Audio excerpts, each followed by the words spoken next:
we originally connected through Collective Genius, We did. right? And it was one of the best decisions I ever made was joining CG. And after I joined, you got moved up into the leadership team. Can you tell me a little bit about that journey? Yeah, so it's actually one of the milestones in my life that I'm most proud of. And I came into Collective Genius really just looking for a way to generate more seller leads. Right, that was it. I went looking for, called a friend of a friend, Brad Chandler, who now is a really good friend of mine, a fellow CG member. And I was talking to somebody. I was like, man, I need to figure out a way to buy more homes. The MLS just doesn't cut anymore. You probably remember from our, first conversation when I started in 2006, all the way up to probably, 2015. I was able to buy 200 homes a year off the MLS and sheriff sale and short sales and auction sites and all that good stuff. And I started to see that was becoming harder and harder.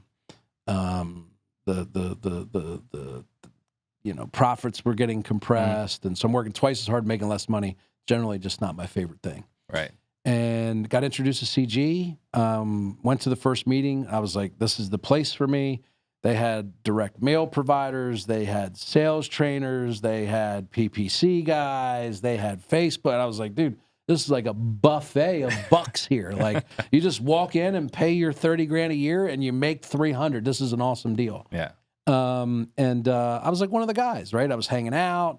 Always looked forward to going to the meetings. Would come with like one or two things I needed help with, and I always left with the answer to what I needed, and created some pretty cool friendships along the way.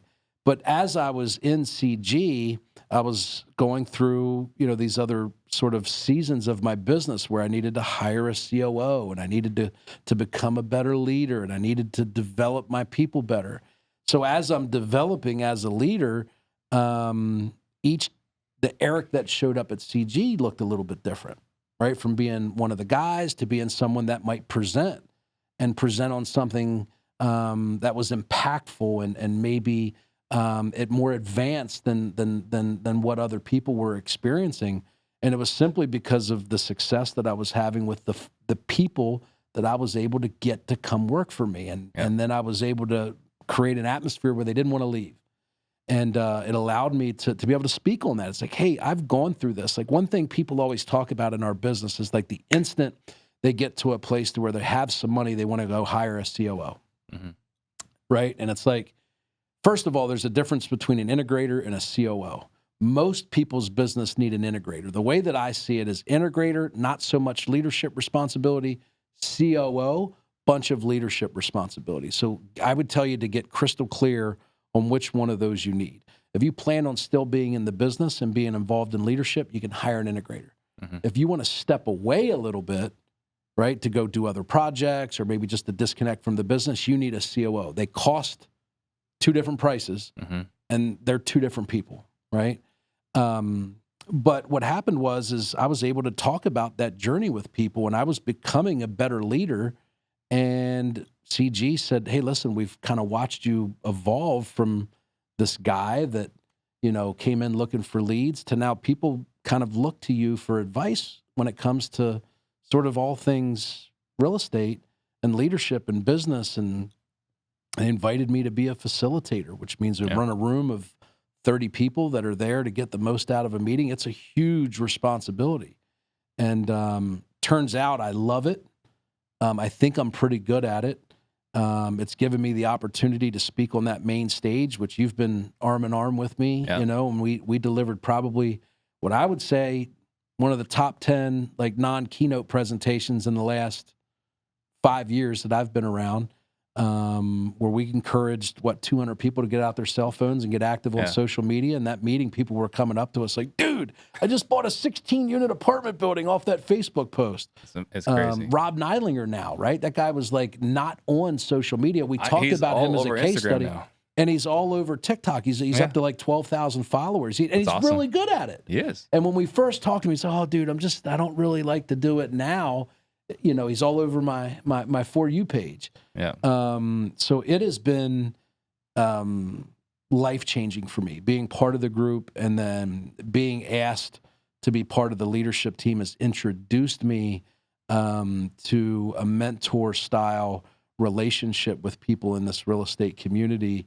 And turns out it's probably the thing that I was put here to do. I think positively impacting people by developing meaningful relationships and then leveraging my experience to help them through whatever phase of life or business that they're going through. Because business can be hard, man. And it can break you down if you let it. And I've been through there. I mean, I've been through sleepless nights where I was worried about my business. Mm-hmm. And how was I going to manage it? And if I'm going to hire somebody, and can I afford it? And are we going to make payroll? And that's tough. I think there's a lot of people going through that right now as well. Dude, it's and you know what? And we haven't created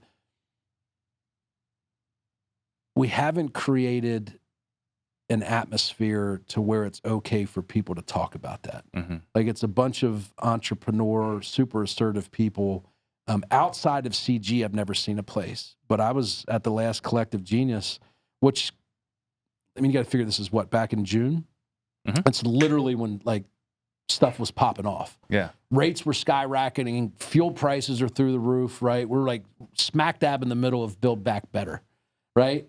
So everybody's there with their eyes wide open. Like, what is going to happen?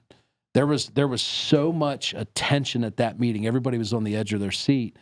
And there was a big, one of the owners of a major operation in there that I had a conversation with shortly after lunch about trying to navigate through this. And, they were seeing their business change in real time.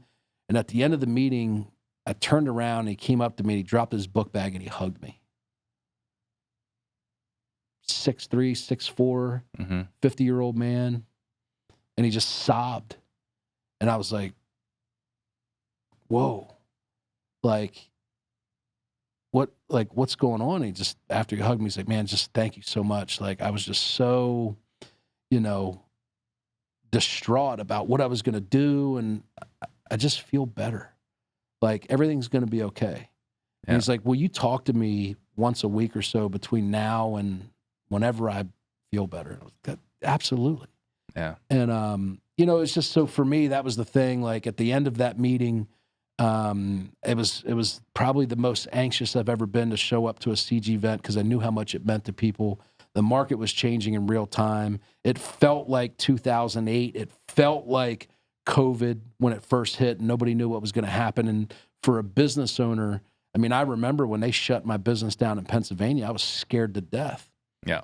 Like, literally, you weren't allowed to go to work. Right. Right? Unless you had a waiver. Pennsylvania. Right? Don't get me started on that. This will get deleted if we talk too much about that, right? So, and by the way, you and I, we had an opportunity to speak on stage together. And, man, that experience, working with you, working with Ben Mon, right, gave me a whole new level of appreciation, what goes into making a main stage. 60 hours we measured. It's about 60 hours per person.